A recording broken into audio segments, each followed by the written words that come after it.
ربي اشرح لي صدري ويسر لي أمري واحلل عقدة من لساني يفقهوا قولي ربي زدني علما ربي زدني علما ربي زدني علما. இப்போ பாடம் ஒன்றில் என்ன பார்க்க போகிறோன்னா அல் ஃபிஅலுல் மாலி கடந்த கால வினைச்சொல், அதாவது இது பாஸ்டில் நடந்த ஒரு செயல் வெறுப்பு. சரிங்களா? அல் மாலி அர்பாத்து அன்வாயன். மாலினா என்னது?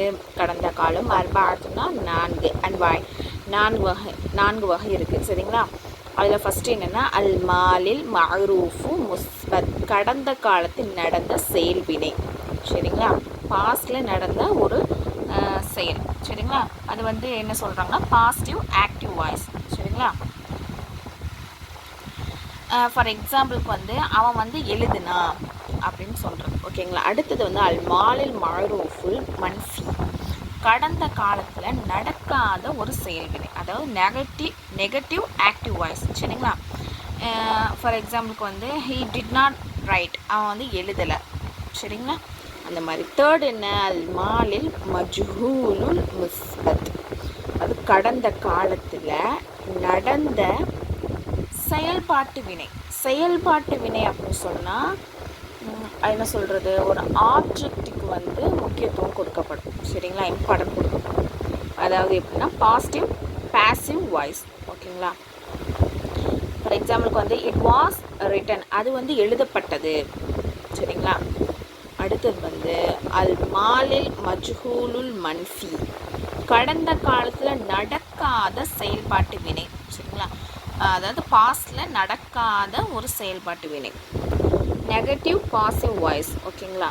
ஃபார் எக்ஸாம்பிளுக்கு இட் வாஸ் நாட் ரிட்டன், அதாவது அது எழுதப்படவில்லை, அந்த செயலுக்கு முக்கியத்துவம் கொடுக்கணும். இன்னொரு உதாரணம் சொல்ல போனால் இப்போ மாம்பழம் முகம்மதால் சாப்பிடப்பட்டது. இந்த முக்கியத்துவம் எது கொடுக்கப்படுது? அந்த பொருளுக்கு தானே கொடுக்கப்படுது, மாம்பழத்துக்கு தானே கொடுக்கப்படுது. அதான் செயல்பாட்டு வினைனா அந்த பொருளுக்கு முக்கியத்துவம் கொடுக்குறது. சரிங்களா? இப்போ கடந்த காலத்தில் நடந்த செயல்வினை அப்படின்னா அவன் எழுதுனா அப்படின்னு நம்ம சொல்கிறோம். அப்போ அதில் அந்த ஹீ அந்த ஹுவ அவனை முக்கியத்துவம் கொடுத்து சப்ஜெக்டை ஃபஸ்ட்டு வைக்கிறோம். இதில் என்னது? ஆப்ஜெக்டை ஃபஸ்ட்டு வச்சு இதுக்கு முக்கியத்துவம் கொடுக்குறோம். அதுதான் இதுக்குள்ள டிஃப்ரெண்ட். சரிங்களா? புரியுதுல? இதான் மொத்தம் 4 வகையாக பிரிக்கிறாங்க. சரிங்களா? அடுத்தது லிக்குல்லி வாஹின் மின்ஹா, அதில் ஒவ்வொன்றுலையும் அர்பா அஷரத சியாத்தன், இந்த ஒவ்வொரு இதுலேயும். சரிங்களா? இது ஒவ்வொரு ஹெட்டிங்கு. சரிங்களா? அல் மாலின் மஅரூஃபு முஸ்பத், அதாவது கடந்த காலத்தில் ஒரு நடந்த செயலை பற்றி சொல்கிறதுக்கு 4 சிகா இருக்கும். ஒன்றுக்கும் 14 சிகா. ஓகேவா? ஒன்றுக்கு 14 வரும். சரிங்களா? இந்த 4க்கும். ஓகேவா?